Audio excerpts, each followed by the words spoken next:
She stood on his arm, a diamond trophy at the most exclusive gala of the year. The whispers from New York's elite called her the victor, the young, ambitious mistress who had finally dethroned the forgotten wife. Her billionaire lover, Richard Vance, was moments away from a speech that would implicitly announce her as the new face of his empire, sealing their triumph in a blaze of camera flashes. They believed they had rewritten the story, that the night the future was theirs. But they forgot one crucial detail. The woman they had cast aside wasn't just the wife. She was the architect, and she was about to make her entrance. The air in the back of the Rolls-Royce Phantom was thick with the scent of Serafina Monet's ambition, a custom blend of Tom Ford's fucking fabulous and the intoxicating aroma of imminent victory. She smoothed a perfectly manicured hand. Its nails painted a shade of defiant crimson called Scorned down the silk of her J. Mendel gown. The fabric was the color of liquid gold, clinging to her meticulously sculpted body like a second skin. It was a declaration. Tonight, she was not just an accessory. She was the prize. Beside her, Richard Vance adjusted the Patek Philippe on his wrist, the subtle click of the platinum clasp, the only sound in the plush interior. He was a man carved from privilege and power, with a jawline as sharp as his business acumen and eyes the color of old money. He smiled at her, a confident, predatory smile that had once made her weak in the knees. Now, it just felt like confirmation. Nervous darling. He murmured, his voice a low baritone that had charmed countless boardrooms, and for the past 18 months, her. Serafina laughed, a sound she had practiced to be light and effervescent. Nervous Richard. I feel like I was born for this. And in a way she was. Serafina hadn't been born into the world of Park Avenue penthouses and summering in the Hamptons. She had clawed her way into it. She'd started as a junior marketing associate at Vance Innovations, a wide-eyed girl from a middle-class suburb with a hunger that the other silver-spooned interns couldn't comprehend. She saw Richard not just as the CEO, but as a gatekeeper to a different universe.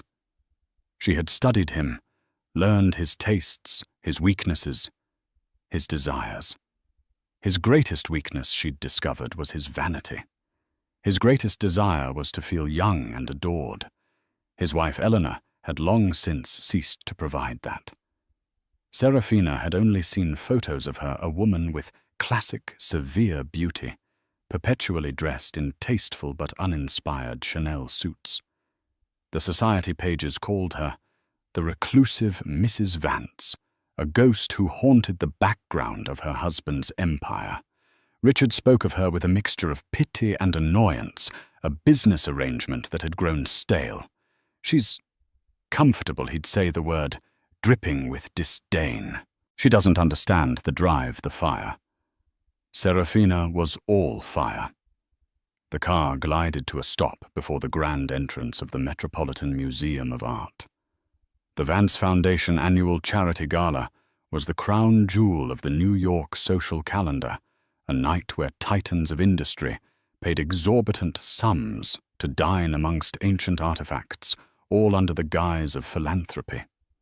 Tonight it was to be her coronation. For weeks, the gossip columns fueled by anonymous tips from Serafina's own burner phone had been buzzing. Richard Vance was set to formally separate from his wife, and his stunning new partner was about to be officially revealed. The flashbulbs were blinding as the door was opened by a uniformed attendant. Richard stepped out first, a king surveying his domain. Then he turned and offered his hand to Serafina. She took it, stepping onto the red carpet as a cacophony of shutters erupted. She smiled, a perfect, dazzling display of white teeth her head held high. She could feel the stares, hear the frantic whispers of the reporters. "Mr. Vance, is this your official companion for the evening?" "Serafina over here." "Who are you wearing?" She let Richard handle the press, her hand possessively tucked into the crook of his arm. Inside the great hall was a sea of glittering jewels and tailored tuxedos. A string quartet played Vivaldi from a balcony, the notes weaving through the polite chatter. Serafina's eyes scanned the room, drinking in the power, the sheer unapologetic wealth. She saw Donovan Sterling, Richard's chief rival from Sterling Enterprises, watching them with a cynical smirk. She saw socialites whose Instagram feeds she had studied like textbooks, their faces a mixture of envy and disapproval. She reveled in it all. Richard leaned in close, his breath warm against her ear. "See, this is where you belong. Not tucked away in some dusty mansion on the Upper East Side." It was a direct jab at Eleanor, and it thrilled Serafina. She squeezed his arm. "It's everything I ever dreamed of." They moved through the crowd, a vortex of power and scandal. Richard was in his element, greeting senators and hedge fund managers with practiced ease, his hand always resting proprietorially on the small of Serafina's back. He introduced her not as his girlfriend, but with a deliberate ambiguity that fueled the speculation. "This is Serafina Monet, my visionary new partner."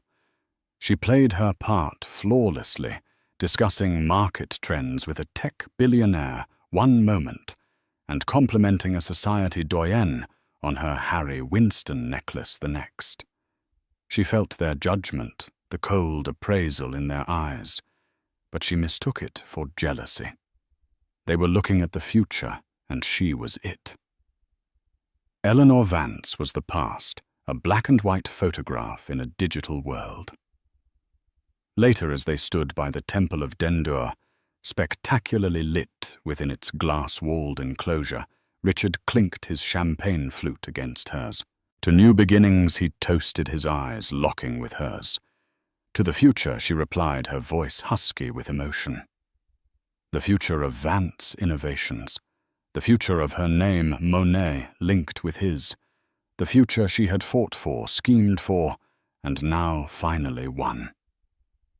She looked around the magnificent room at the powerful people who now had to acknowledge her at the man beside her who had given it all to her.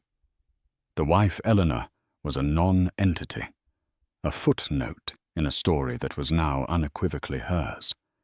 She had won. There was simply no other possible outcome.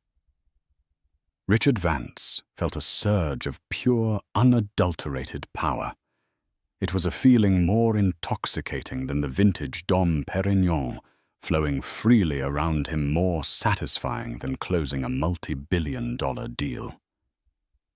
Standing with Serafina on his arm, he was not just Richard Vance, CEO. He was a force of nature, a man reborn.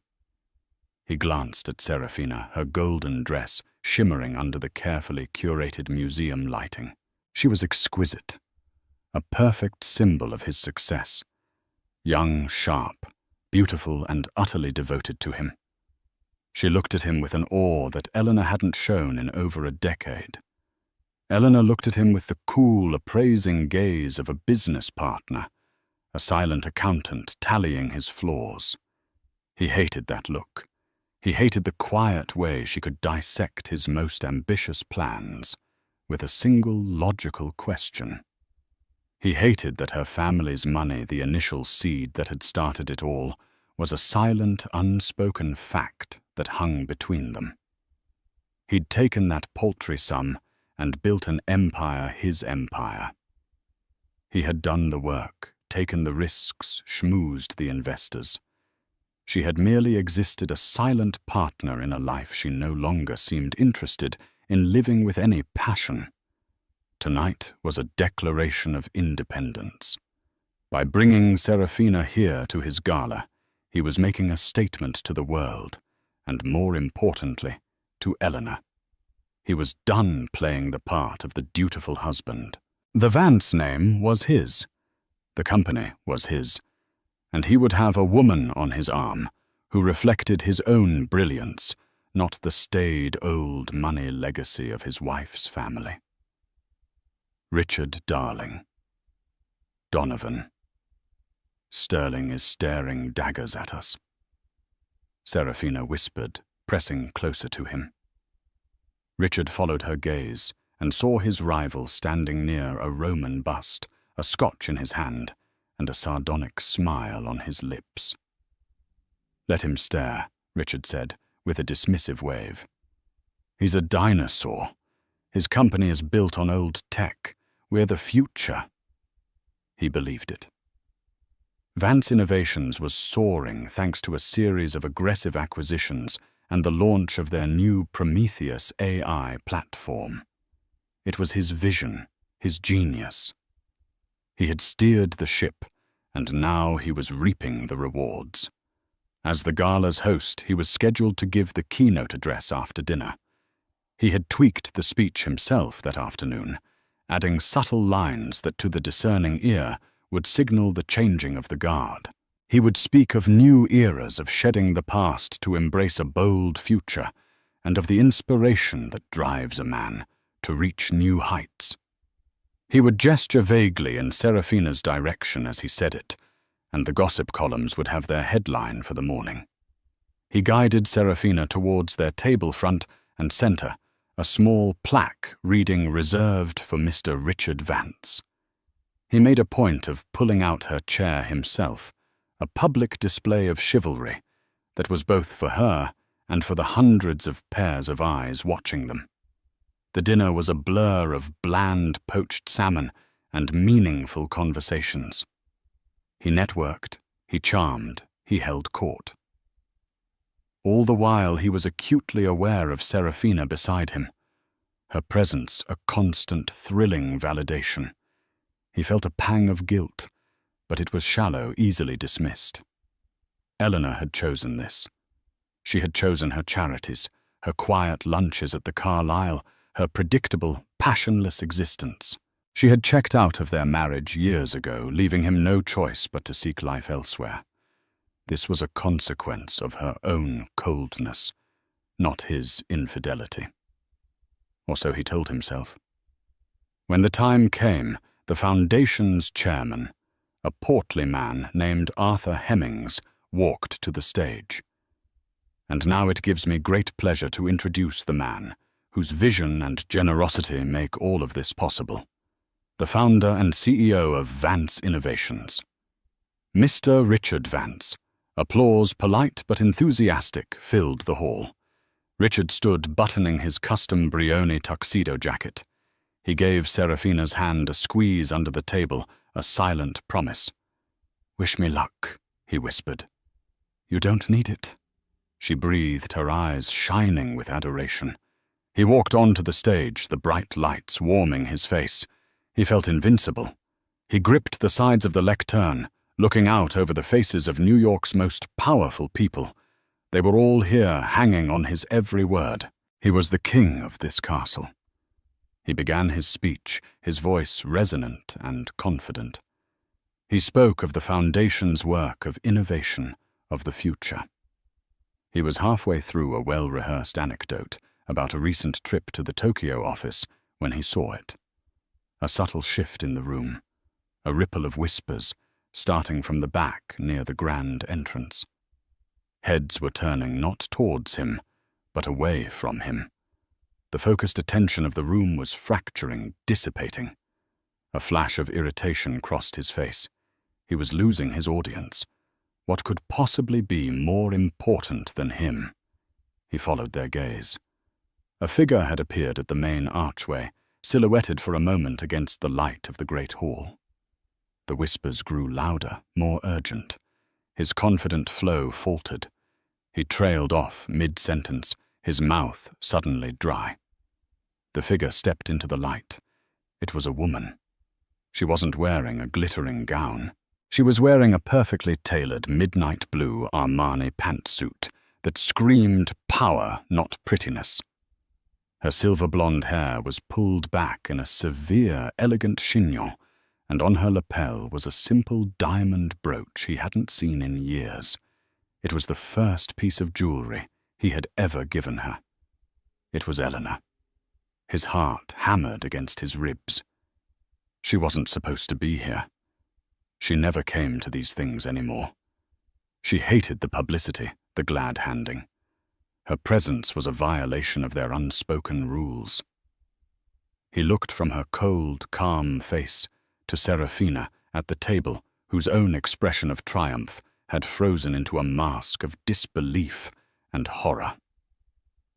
The king suddenly felt his throne, a grand, solid thing, just moments before, begin to tremble beneath him.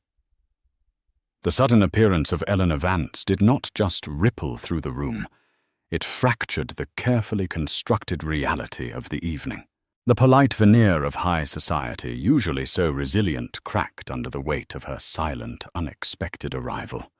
The string quartet, sensing the seismic shift in atmosphere, faltered for a moment. A single violin, screeching a discordant note before they hastily resumed playing. But it was too late. The spell was broken. Donovan Sterling, who had been observing Richard's preening performance with the detached amusement of a seasoned predator, leaned back in his chair and took a slow sip of his Macallan 25. He'd known Richard for 2 decades, had competed against him, and despised his flashy, substanceless approach to business. He had watched Richard parade his young mistress around all evening with a sense of grim satisfaction, knowing that such hubris always eventually meets its comeuppance. He just hadn't expected it to be so swift and so beautifully dramatic. "Well, well," he murmured to the investment banker, sitting next to him. The ghost of banquets passed. The banker, a man named Gerald, squinted towards the entrance. "My God, is that Eleanor? I haven't seen her out in years. What is she wearing?"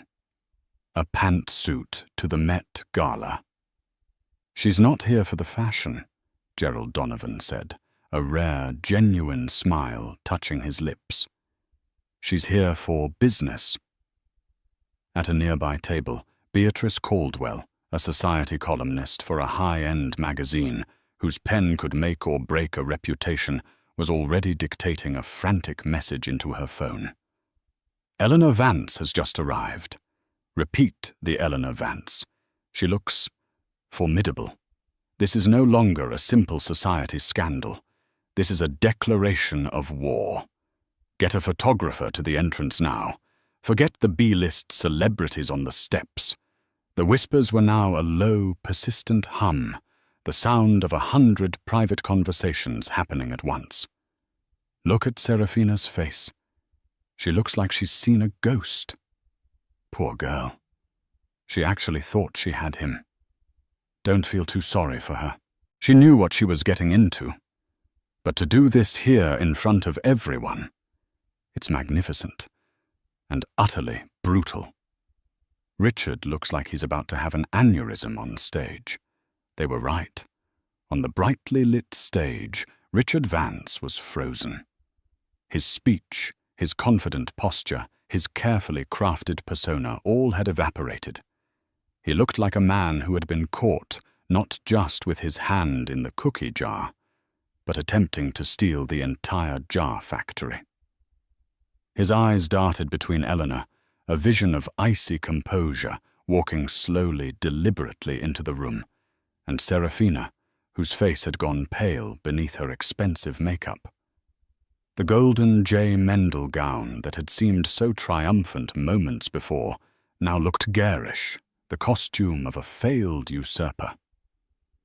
Serafina herself was trapped in a nightmare. Her mind raced. This wasn't possible. Eleanor was supposed to be at home cataloguing her porcelain collection, or whatever it was she did. She was the past a relic. Yet here she was in the flesh, commanding more attention with her silent stride, than Serafina had with her meticulously planned grand entrance. Every step Eleanor took was a nail in the coffin of Serafina's dreams. The stairs that had felt like envy just minutes ago now felt like pure, unadulterated pity. She wanted the floor to swallow her whole. Eleanor did not look at her husband. She did not look at his mistress. Her gaze was fixed forward, sweeping across the room with a calm authority that was unnerving. She greeted no one yet. Everyone felt her presence. The crowd instinctively parted before her, creating a clear path toward the stage. She walked not with anger, but with the unhurried purpose of someone who owned the very ground she was walking on. Arthur Hemmings, the foundation chairman, bustled forward, his face a mask of confusion and panic. "Eleanor, my dear, what a surprise. We weren't expecting you." Eleanor paused and gave him a small, cool smile that didn't reach her eyes. "I'm a patron of the arts, Arthur, and I'm still a board member of this foundation. I believe my invitation was simply misplaced. No matter. I'm here now." Her voice was calm, cultured, and carried clearly in the suddenly hushed room. It held no hint of hysteria or tremor of a woman scorned. It was the voice of a CEO about to address her board, and it sent a collective chill through the audience. Richard, still paralyzed on stage, watched her approach. He felt a primal fear he hadn't experienced since he was a young man desperate for his first round of funding. He saw her pass Donovan Sterling's table and saw his rival raise his glass to her in a silent, respectful toast. The gesture was not lost on him. Alliances were shifting, opinions were cementing, and he was on the wrong side of it. He tried to regain control to somehow salvage the situation. He cleared his throat, tapping the microphone. "Well, an unexpected guest, as I was saying."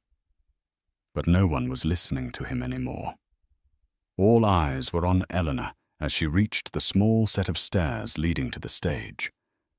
She paused at the bottom, finally lifting her eyes to meet his. Her expression was completely unreadable, a placid ocean concealing untold depths. And then, with a grace that was both terrifying and beautiful, she began to ascend. Time seemed to slow as Eleanor Vance placed a hand on the polished brass railing and began to climb the 4 short steps to the stage. Each step was a quiet thunderclap in the cavernous room. The clink of her simple Manolo Blahnik heels on the wood was the only sound the string quartet, having finally given up all pretense of playing their bows, hovering motionlessly over their instruments. The clatter of silverware ceased. The whispers died. A profound anticipatory silence descended thick and heavy as velvet. Eleanor moved with an economy of motion that belied the turmoil raging beneath the surface. For 2 days, she had existed on little more than black coffee and a cold, burning rage. Her lawyer, Alistair Finnich, a man who had served her family for 40 years, had advised a quieter, more private approach. "We file the papers, Eleanor. We let the lawyers handle it. A public scene will only tarnish the Vance name," he'd cautioned in his dusty wood-panelled office. "Richard has already tarnished the Vance name," she had, replied, her voice dangerously low. "My name. He has done it publicly with relish. The response must also be public." Alistair, seeing the flint in her eyes, the same flint he'd seen in her father's when he'd built his initial fortune, had simply nodded and said, "Very well. What do you need from me?" Now, as she reached the stage, she felt not fear but a strange, liberating clarity. She had spent 20 years as the silent partner, the quiet force behind the throne, allowing Richard to be the face of their shared success because he craved the spotlight and she craved results. She had managed the family trusts, overseen the philanthropic endeavors, and provided the stable foundational wealth that allowed Richard the freedom to take his celebrated risks. She had tolerated his ego, his occasional indiscretions, mistaking them for the trivial eccentricities of a powerful man. But this public coronation of a cheap, ambitious subordinate was not an indiscretion. It was an erasure. He was trying to erase her from her own life's work. Richard, finally jolted from his paralysis by her proximity, took a step back from the lectern. A sheen of sweat was visible on his forehead under the hot stage lights. "Eleanor!" He hissed, his voice a hoarse whisper that the microphone thankfully didn't catch. "What in God's name do you think you're doing?" "This is my night." Eleanor didn't answer him. She walked past him, giving him a wide berth, as if he were a piece of contaminated furniture. She approached the lectern, her posture perfect, her expression serene. The audience held its collective breath. They were expecting a scene, a screaming match, a thrown drink, the usual messy drama of the rich and betrayed. She calmly adjusted the microphone, lowering it slightly to fit her height. The small movement was so deliberate, so devoid of panic, that it was more shocking than any outburst could have been. She looked out at the sea of faces, her gaze sweeping over them, acknowledging them, taking command. Her eyes briefly met Serafina's. The younger woman flinched, as if struck. In that single fleeting glance, Serafina saw not the fury of a rival, but something far worse, utter insignificance. It was the look one might give a fly buzzing near a banquet table, an annoyance to be dealt with swiftly and forgotten. In that moment, Serafina Monet understood that she had never been a player in this game. She had only ever been a pawn, and she was about to be sacrificed. Eleanor then looked at Richard, who was hovering uselessly behind her, his face a mottled canvas of fury and fear. Her expression remained unchanged, but a flicker of something pity, perhaps, or a final weary contempt passed through her eyes. He had been her husband, the man she had once loved, the father of her children. Now he was just a liability, a problem to be managed. Finally, she turned her full attention to the audience. She rested her hands lightly on the sides of the lectern, her fingers steady. She took a soft, even breath. The room was so quiet that the faint hum of the museum's climate control system was audible.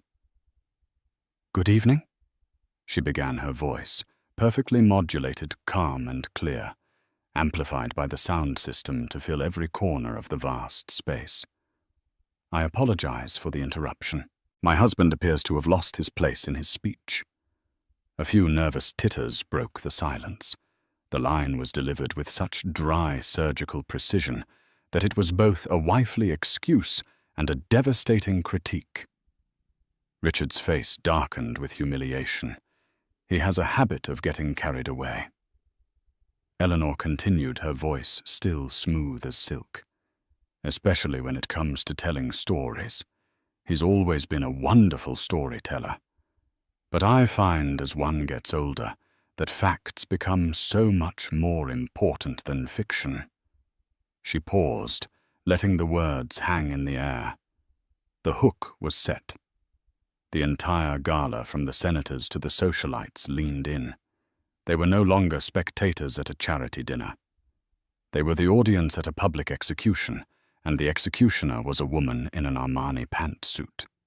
My husband, Eleanor, continued, her voice, unwavering, spoke tonight of a bold, new future for Vance Innovations. He spoke of new vision, new inspiration, and on that, we are in complete agreement. The company is indeed entering a new era. What he failed to mention, however, are the precise mechanics of that transition. She paused, taking a deliberate sip from the glass of water Richard had left at the lectern. The simple act was one of supreme confidence, a moment of punctuation that held 1,000 people in rapt attention.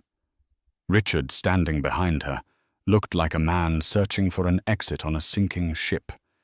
He opened his mouth to intervene, to say something, but no words came out. He was powerless.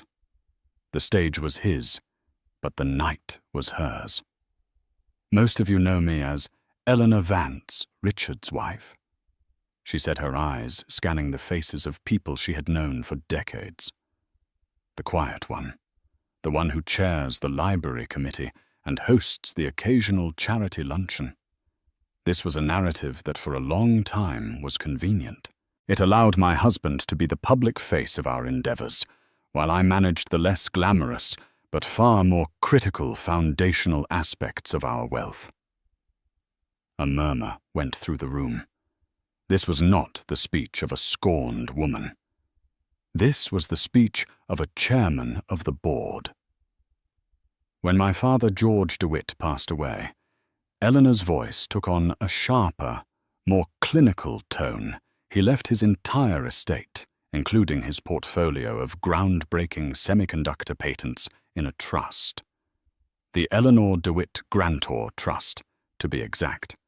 It was that trust, and only that trust, that provided the seed capital, the intellectual property, and the collateral for the first 5 years of the company that would become Vance Innovations. Donovan Sterling sat bolt upright in his chair, the Scotch forgotten. He, like everyone else, had assumed Richard had built the company from the ground up, a classic self-made man narrative. The truth was so much more complex and so much more devastating. The legal structure is quite simple for those of you in finance. Eleanor went on, a hint of steel entering her voice. The trust is the majority shareholder of Vance Innovations, holding 62% of all voting stock.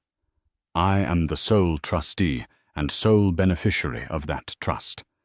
My husband was granted the position of CEO and chairman as part of a management agreement, an agreement contingent upon his acting in the best financial interests of the trust, of my interests. The silence in the room was now absolute, a heavy, suffocating blanket. Every person present was furiously recalculating their understanding of Richard Vance. The king was a regent. The emperor had no clothes. For the last 18 months, Eleanor said, her gaze finally briefly flicking towards Seraphina, who looked as if she might physically faint.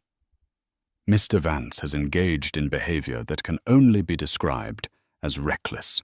He has used corporate funds for personal extravagance that goes far beyond the bounds of his compensation package.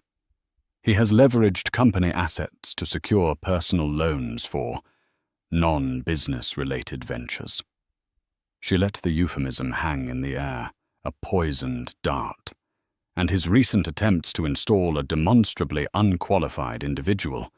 Her eyes were now locked on Seraphina, cold and unforgiving, into a senior strategic role without board approval constitutes a flagrant breach of his fiduciary duty.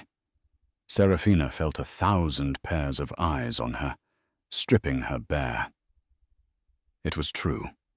Richard had promised her a newly created Chief Strategy Officer position, a title that would have cemented her position and given her a 7-figure salary. It had felt like the ultimate prize. Now it was just another exhibit in her public humiliation. Therefore, Eleanor announced, her voice ringing with finality. As of 9 o'clock this evening, an emergency injunction was filed with the New York State Supreme Court and delivered to the board. Pursuant to Section 7B of the Management Agreement, the Morality Clause, for those who appreciate a touch of irony, I have exercised my right as sole trustee to terminate Richard Vance's management contract for cause effective immediately. A collective gasp swept the room. It was an audible shockwave. He is hereby removed as CEO and chairman of the board of Vance Innovations, Eleanor declared. Richard staggered back a step, his face ashen. He looked not at Eleanor, but at the stunned faces of his peers, his friends, his rivals. He saw no sympathy. He saw only the cold, hard calculus of a power shift. He was no longer one of them. Furthermore, Eleanor wasn't finished. She was twisting the knife. The board was convened via emergency conference call 2 hours ago. They have unanimously voted to install an interim CEO to oversee operations while a permanent replacement is found. As the majority shareholder, I will be assuming the role of executive chairwoman to guide the company through this transition.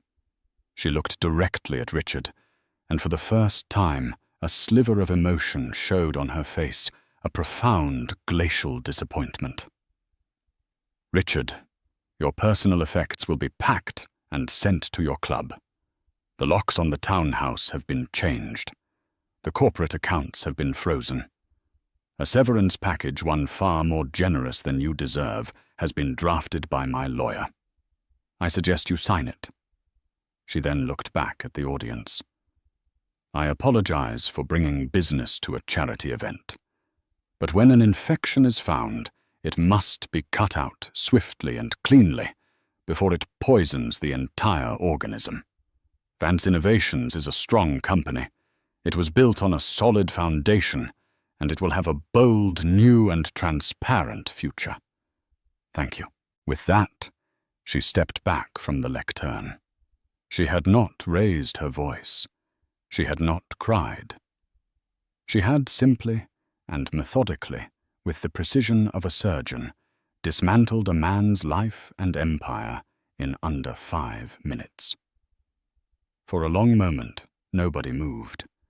The only sound was the frantic, almost silent clicking of Beatrice Caldwell's thumbs on her phone's screen. Her face illuminated by its glow as she typed the story that would shatter the internet by midnight.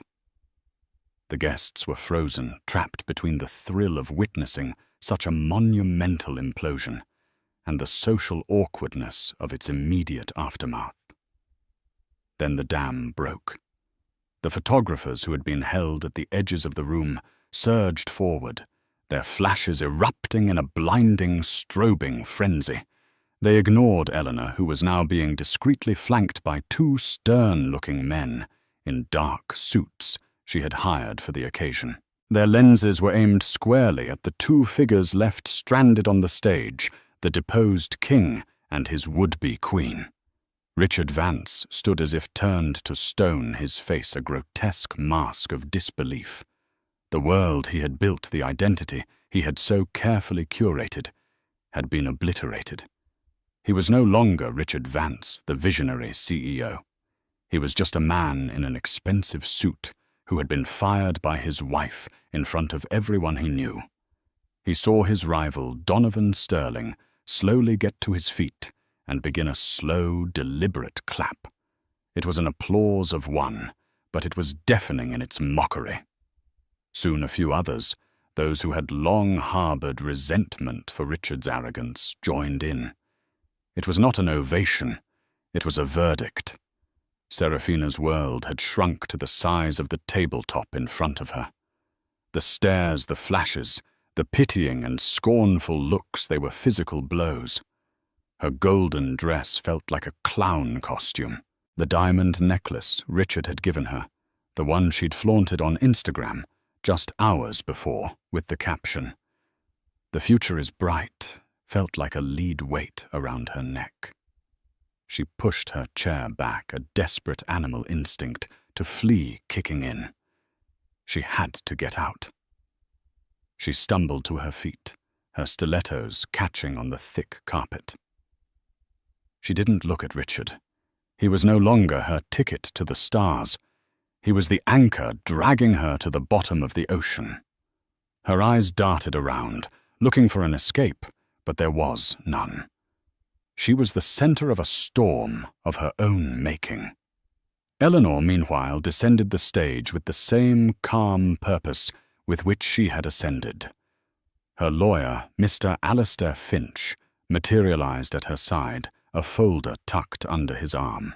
He had been waiting discreetly by the exit as planned. Flawlessly executed, Eleanor, he murmured, his voice filled with pride. It was necessary, Alistair, she replied, her voice low. She felt no triumph, only a grim sense of finality. This wasn't a victory lap. It was a clean-up operation. As she walked through the parted crowd, people who had barely acknowledged her for years were now clamoring for her attention. Eleanor, magnificent. My dear, if there's anything I can do, we should have lunch. My office will call yours. She gave them all the same small, non-committal smile, her eyes already focused on the future. She was no longer just a wife or a socialite. She was the power in the room, and they were all realigning themselves to the new center of gravity. Her gaze met Donovan Sterling's. He approached her, his earlier smirk replaced by a look of genuine respect. Eleanor, he said, his voice a low rumble. That was the most impressive corporate takeover I have ever witnessed, and I've seen my share. It wasn't a takeover, Donovan, she corrected him coolly. It was a restoration of order. He nodded, accepting the correction. If you need a friendly vote on the board, or an ally in this city, you have my number. Thank you, Donovan. I'll remember that, she said, and then she continued her steady, unhurried exit. Back on the stage, reality finally crashed down on Richard. He stumbled towards the lectern, grabbing it for support. He looked out at the chaos, at his legacy turning to ash. He saw Serafina, her face streaked with tears, pushing her way through the gawking crowd towards a side exit, a pariah fleeing the scene of her own downfall. She was gone. The dream was over. He felt a burning, helpless rage. He opened his mouth, perhaps to yell, to protest, to say something, anything to reclaim a shred of his dignity. But a security guard, one of the men Eleanor had hired, stepped onto the stage. He was large, impassive, and stood just a little too close. Mr. Vance, the guard, said, his voice polite but firm.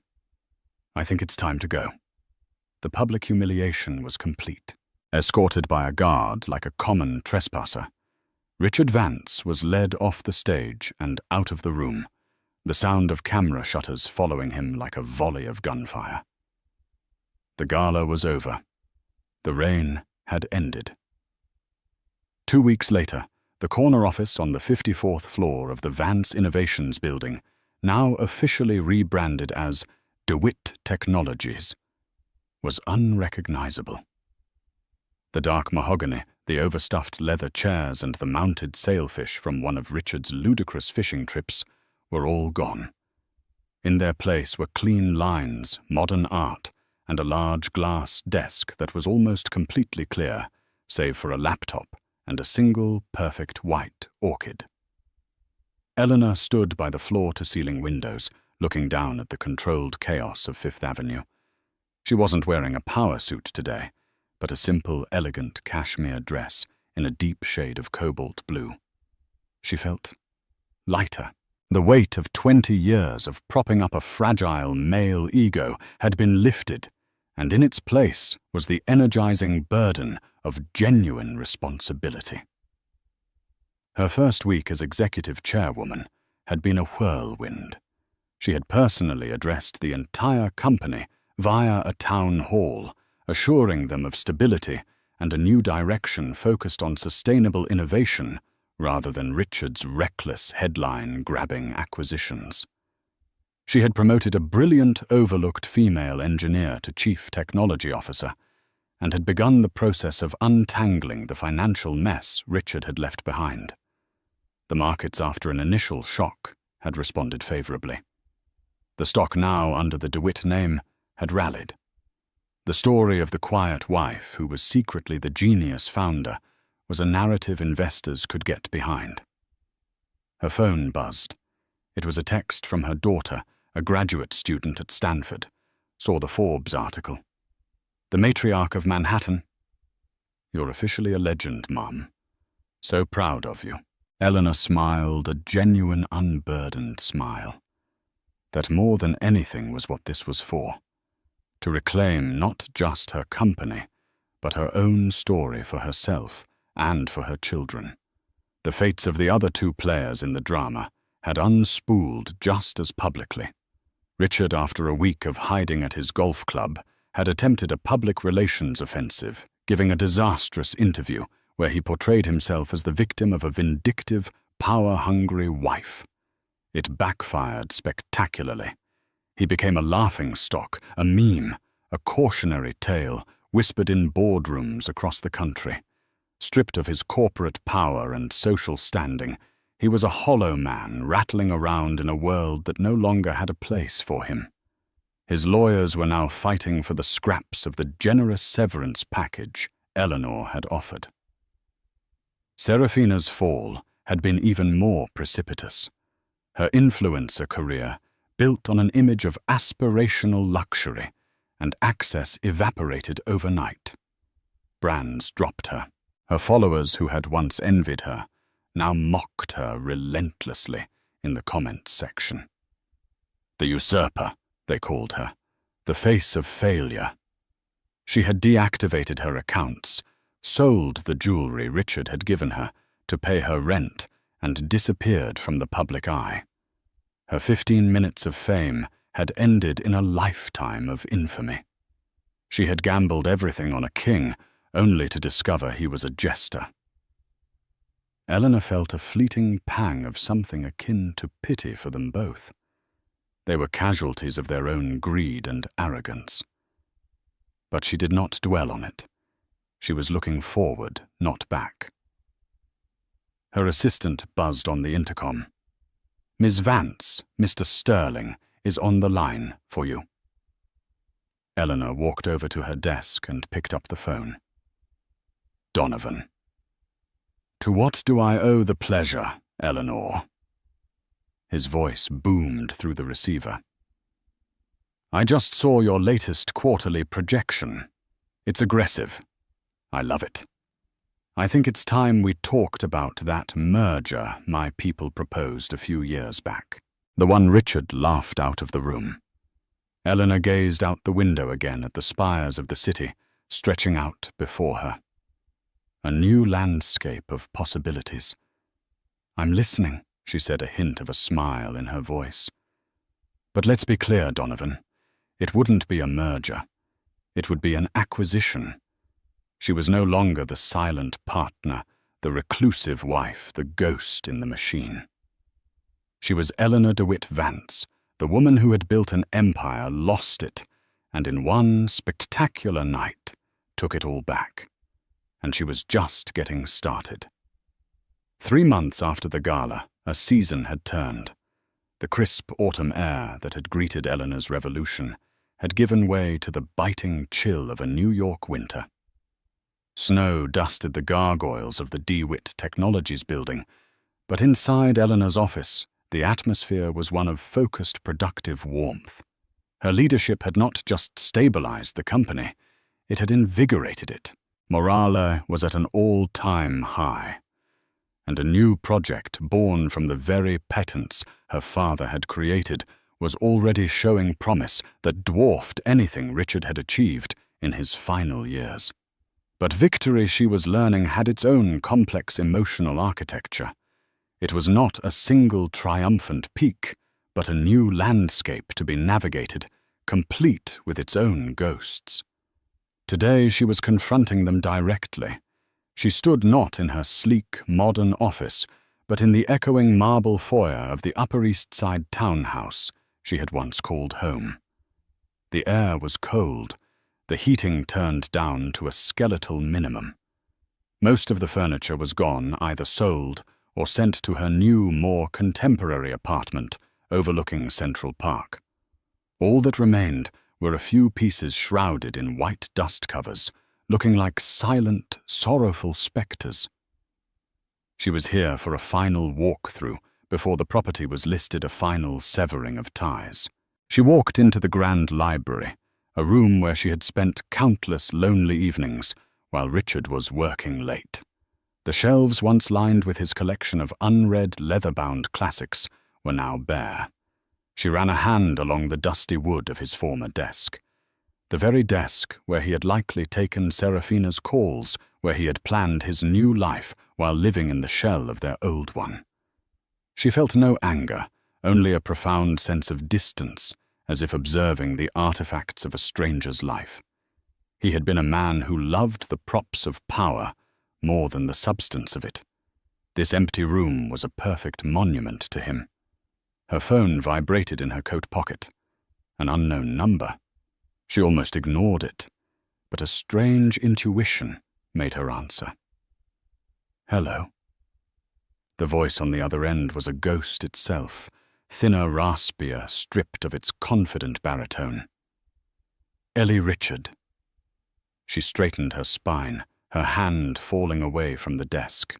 "There is nothing for us to discuss, Richard. Communicate through your lawyer." "Please," he begged, and the sound was so alien, so pathetic, it was jarring. Just 5 minutes. I'm at the club. They're talking about revoking my membership, my own goddamn club.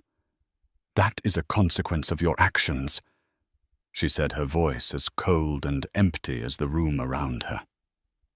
"I know, God, I know. I was an idiot, a blind, arrogant fool. I see that now." He paused, and she could hear the shakiness of his breath. I find myself thinking about that trip we took to Lake Como after we first got the funding. Before everything. Remember that little restaurant, Ellie? Remember how we felt? We were a team. We were going to conquer the world. It was a classic manipulation, an appeal to a past he had systematically dismantled.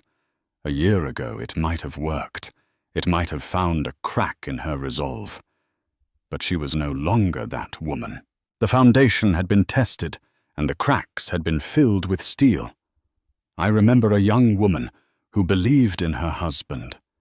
She said, her voice quiet but unyielding. And I remember a man who took that belief and used it as a ladder, kicking away the rungs as he climbed. The past you're remembering is a fiction you wrote, Richard. I am living in the present. Goodbye. She ended the call before he could respond, blocking the number immediately. She felt a tremor in her hand, the last echo of a 20-year connection finally being severed. It was not triumph. It was just closure. A necessary, painful amputation. Later that afternoon, her son Arthur met her at the townhouse. At 22, he had his father's height, but her thoughtful, steady eyes. He'd been studying abroad during the gala, and had returned to a family landscape utterly transformed. He walked through the empty rooms, his hands in his pockets. "It's weird seeing it like this," he said, his voice low. "Like a museum, after all the exhibits have been taken away. It's just a house, Arthur," she said gently. He stopped in front of the grand staircase. "I saw him last week. Dad. I met him for coffee." Eleanor weighted her expression carefully neutral. "He looks old," Arthur continued, struggling with the words. "Beaten. He kept talking about his legacy, about how you had stolen it. I told him he was the one who threw it away. He didn't like that." Arthur finally looked at her, his eyes filled with a sad maturity. Was this the only way Mom to do it so? Publicly? It was the question she had asked herself in the dark hours of the night. She owed her son the truth. Your father was planning to install that woman on the board. She explained, her voice even. He was going to leverage company assets to give her a title and a payout that would have been a golden parachute for life, all at the expense of the company you and your sister will one day inherit. He was poisoning the well, Arthur. Not just our marriage, but the very foundation of this family's legacy, your grandfather's legacy. A private divorce would have been a quiet negotiation. He would have walked away with a fortune and a story that he had simply moved on. The truth would have been buried. Sometimes the only way to treat a sickness is to expose it to the light. It was brutal, yes, but it was also the only way to truly save the company, to save our legacy. Arthur nodded slowly, processing it all. He built it, though. Didn't he? He was the face of it, Eleanor corrected softly. But a face is nothing without the heart and brain that make it work. The heart of that company was your grandfather's genius, and the brain was the strategy I helped manage from this very house. Your father was the salesman, a brilliant one for a time, but he forgot what he was selling. She put a hand on his arm. This was never about revenge. It was about restoration. Now DeWitt Technologies is secure. Its future and yours is secure. That is a legacy worth fighting for. He looked at her truly, looked at her not just as his mother, but as the formidable woman she had become. A slow smile spread across his face. The matriarch of Manhattan, he said, echoing his sister's text. I like it. Leaving the townhouse a final time, Eleanor locked the heavy oak doors herself. The decisive click of the deadbolt echoed in the empty street. She walked past the spot where Richard's Rolls-Royce used to wait for him and got into the driver's seat of her own car, a sleek electric Porsche Taycan, silent and powerful. As she pulled away from the curb, she didn't look back. The past was a house of empty rooms. The future was a city of soaring towers waiting for her. And for the first time in a very long time, she was the one behind the wheel. Eleanor Vance's story isn't just about revenge. It's a masterclass in power strategy and the profound strength of knowing your own worth. She proved that the quietest person in the room is often the one holding all the cards, waiting for the perfect moment to play a winning hand. While Richard and Serafina chased the spotlight, she owned the entire stage. What did you think of her final move? Was it pure genius or cold-hearted justice served on a silver platter? Could Richard have ever seen it coming? Let us know your thoughts in the comments below. We read every single one. If you love stories of epic comebacks and watching empires shift in a single night, don't forget to hit that like button, share this video with someone who needs to see a true power play, and most importantly, subscribe to our channel for more unforgettable tales. Click that notification bell so you never miss a moment of the drama.